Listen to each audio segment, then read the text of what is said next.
Salut tout le monde, ici Ciné Sébastien. Êtes-vous prêt pour une autre critique? C'est parti!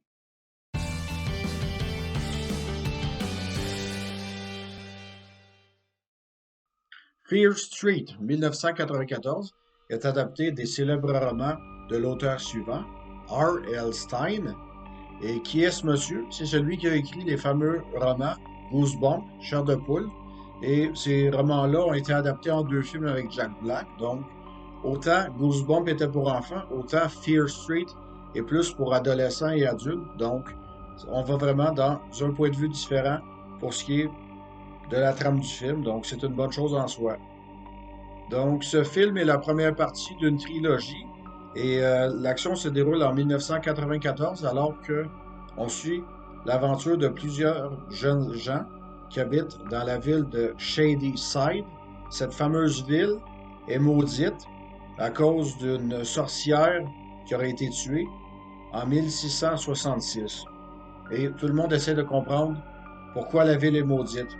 Hum, Ça vous rappelle pas un certain film du nom de Frisson, dont dans cette intrigue on suit un tueur qui revient tout le temps hanter une certaine communauté. Donc, il y a une chose que j'ai beaucoup appréciée dans ce film-là, c'est que oui, c'est super, le film se passe dans les années 90, mais ce qui est merveilleux là-dedans, c'est que même euh, même si tout ça, dans le fond, est l'adaptation d'un livre, au moins le film se permet quelques libertés du genre, OK, je veux créer un certain hommage sur des anciens films et d'essayer de modeler ça pour faire ma propre histoire. Donc, c'est une bonne chose en soi. La preuve, je considère que la séquence d'ouverture de Fear Street 1994 est librement inspirée de la séquence d'ouverture de Frisson 1 dans laquelle Drew Barrymore se fait poursuivre par le tueur Ghostface.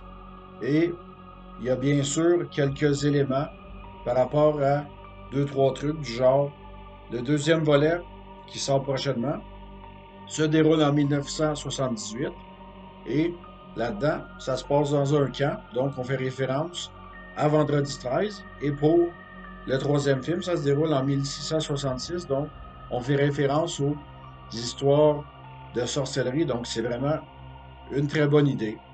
Il y a une chose que j'ai beaucoup appréciée également, c'est que par rapport à la performance des jeunes, tout le monde essaye de faire de son mieux là-dedans parce que oui, tu peux avoir certains stéréotypes du genre, bon, les deux protagonistes sont deux femmes lesbiennes qui ont une chicane de couple.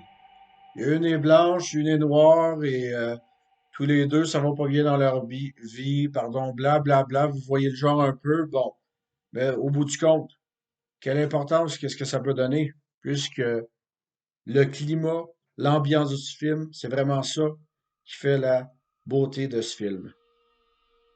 Il y a une chose que je trouve vraiment géniale par rapport à ce film-là, c'est que à la fin du film, avant que le générique de fin commence, on a une bande-annonce pour la partie 2, ce qui est une bonne idée en soi. Ce qui est arrivé là-dedans, c'est que le film, en tant que tel, ou plutôt les trois films, ont été, euh, ont été capables d'être tournés en tournage simultané. Ce que je veux dire par là, c'est que les trois films ont été tournés d'une traite.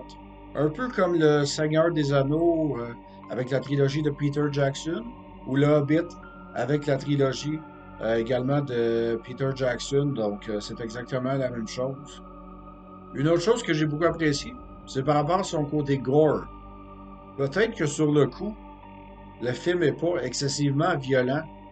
C'est juste qu'au fur et à mesure que le film avance, sans vraiment le côté angoisse qui démarre à fond parce que, bon, t'as une séquence avant le titre du film, après ça, tu vois ce qui arrive au protagoniste. Bon, tout ça prend un certain temps, mais au fur et à mesure que ça avance, tu te dis, coudonc, l'histoire, comment qu'elle va vraiment se dérouler. Ce qui est bien là-dedans, c'est que, d'après moi, une fois que les trois films vont être écoutés dans le fond back-à-back, les trois parties vont être écoutées d'une traite. Ce qui est bien, c'est que tu vas pouvoir faire des liens par rapport au film.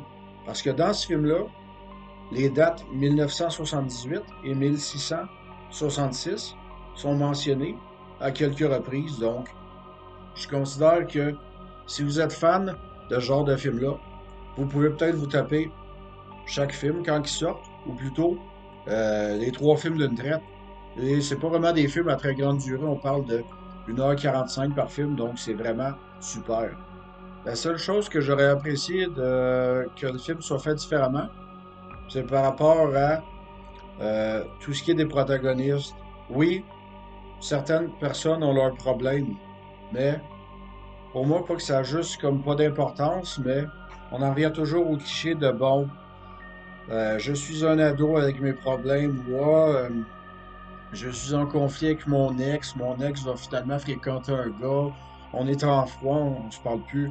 Hmm. C'est bien beau tout ça, mais avoir mis ça de côté puis avoir mis un peu plus d'aspect sur le coup, d'effet sur le côté de dire, OK, le tueur me poursuit et c'est vraiment tout au long du film, au lieu de prendre peut-être une demi-heure avant que ça démarre, ça aurait pas été une mauvaise chose en soi. Donc, oui, la suite ou les deux suites promettent plus d'action, sauf que j'aurais apprécié que le développement des personnages soit fait un peu différemment. Ayant carte blanche pour faire un excellent film, on n'est pas déçu par Fear Street 1994. Vous allez adorer ce film, hommage aux anciens films d'horreur, même s'il y a un petit certain côté même vibe Stranger Things.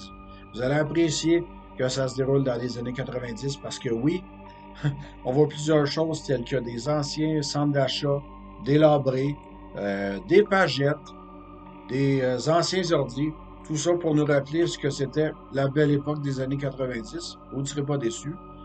Tant qu'à moi, j'ai vraiment hâte de voir le deuxième volet qui va évidemment s'inspirer des films du Vendredi 13. Donc ça va être intéressant. Et le troisième volet qui va être inspiré des aventures de sorcellerie ou Salem et tout ça. Donc on en a pour son argent. Moi, je vous recommande ce film-là. Je dirais pas que c'est un film d'horreur extrêmement épeurant, mais je vous dis une chose, vous allez plus voir le pain tranché de la même façon.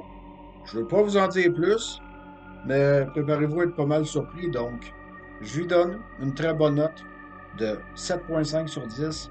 J'ai vraiment hâte de voir la suite. Donc, ici Ciné Sébastien qui vous dit le pouvoir du streaming.